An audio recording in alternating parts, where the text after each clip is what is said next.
mundo. Estás en el Perú en los años 90. El país es un polvorín. El terrorismo de Sendero Luminoso y del MRTA pone a todos helados. La economía está en bancarrota. Ahí es donde aparece Alberto Fujimori, un tipo que llega y parece solucionarlo todo.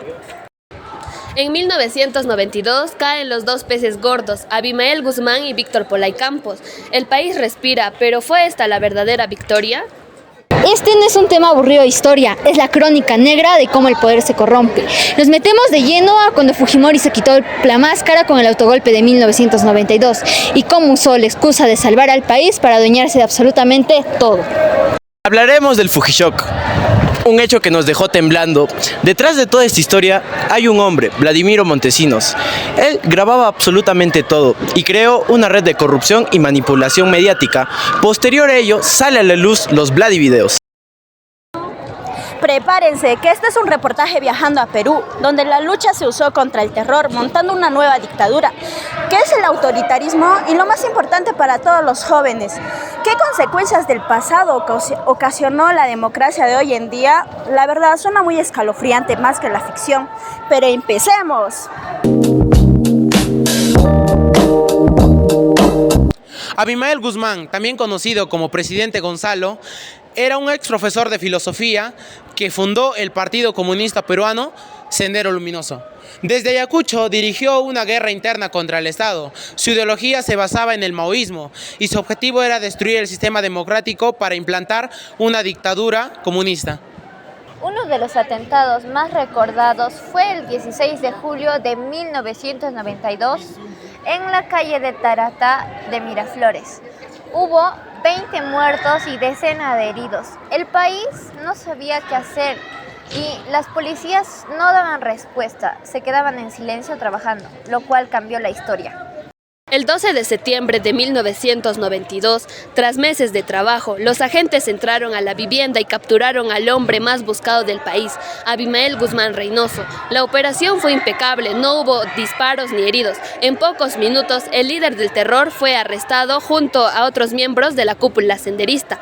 Días después, Guzmán fue mostrado a la prensa dentro de una jaula, vestido con un traje a rayas, gritando consignas comunistas. Esa imagen se convirtió en un símbolo del fin del terror en el Perú. Pocos meses después también cayó Víctor Polay Campos de la MRTA. El gobierno de Fujimori se consolidó como el salvador del Perú.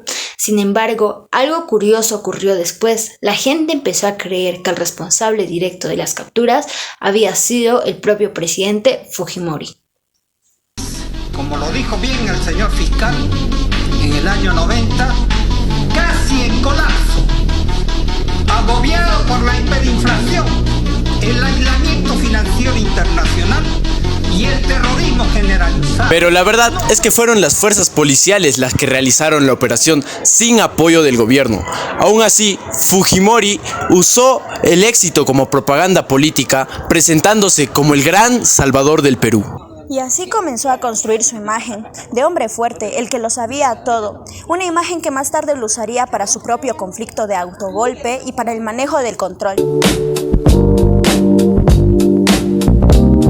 El 5 de abril de 1992, Alberto Fujimori aparecería en cadena nacional con un mensaje que estremecería al país. Cedería la disolución del Congreso y con la intervención del Poder Judicial. Primero, disolver temporalmente el Congreso de la República. Fue lo que se conoció como el autogolpe de Estado. Desde entonces, el Ejecutivo tomó el control total de los poderes. Al principio, todos decían, por fin habrá un cambio. Pero con el pasar del tiempo, esto se volvió un peso para el país del autoritarismo. La prensa fue controlada, los opositores perseguidos y el miedo se volvió parte del día a día. Además, el silencio fue una estrategia del poder.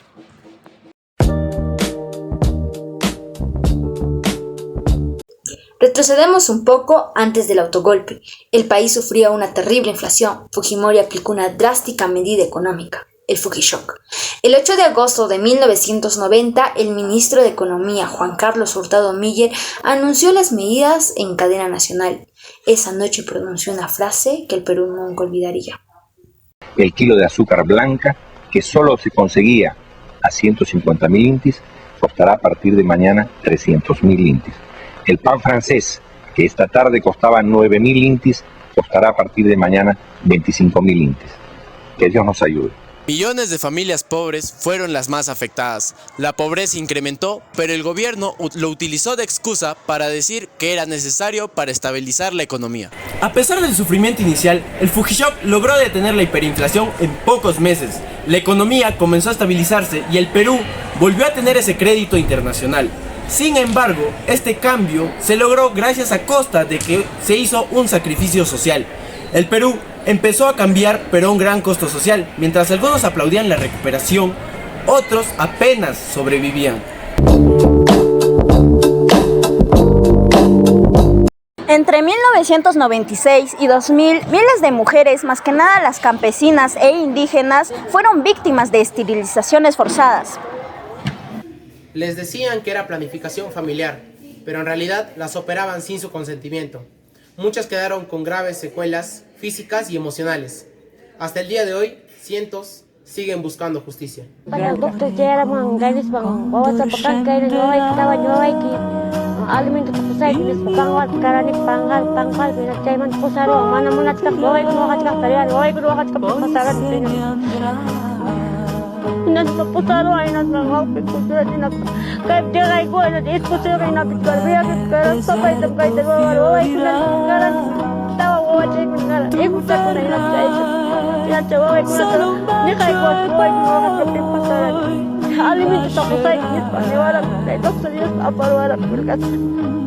El gobierno apoya a Maduro y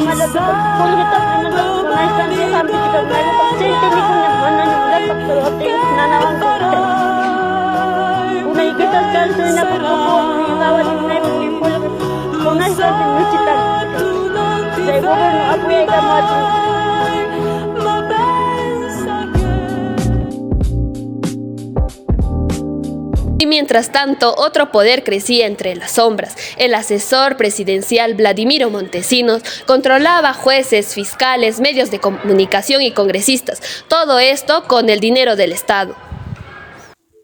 Hasta que un día todo se vino abajo con los Vladivideos. En ellos se veía cómo compraban políticos y periodistas para apoyar el régimen. El país entero se quedó en shock.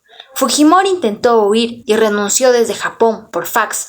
Así cayó uno de los gobiernos más poderosos de la historia peruana. El sueño del orden terminó con un mar de corrupciones, manipulación y pérdida de libertades. Todo esto nos deja una gran lección. La paz y el progreso no deben lograrse perdiendo ni la libertad ni la justicia. Un país no puede avanzar si hay corrupción, si se callan las voces que piensan distinto o si se abusa del poder.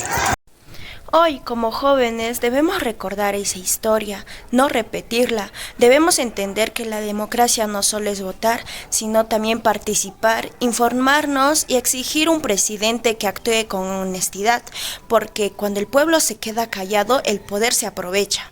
En conclusión, el gobierno de Alberto Fujimori nos enseñó que ningún fin justifica el autoritarismo. El Perú necesita líderes que respeten la ley y ciudadanos que defiendan sus derechos. Solamente así el Perú se convertirá en un país verdaderamente libre, justo y sin corrupción. El poder no puede justificar el abuso, la manipulación ni la violación de los derechos humanos. El autogolpe, la corrupción, las esterilizaciones forzadas y el control de los medios son la prueba de que se gobernó con autoritarismo. La historia nos enseña que la paz y el progreso no se construyen con miedo, sino con justicia, verdad y respeto por la dignidad humana. Por eso, como jóvenes y ciudadanos, no estamos de acuerdo con esas prácticas. Merecemos más líderes honestos, transparentes y democráticos. En 1992 cayeron los peces gordos a Abimael. ¡Ay, qué lindo! Me lo llevo a mi casa. De verdad.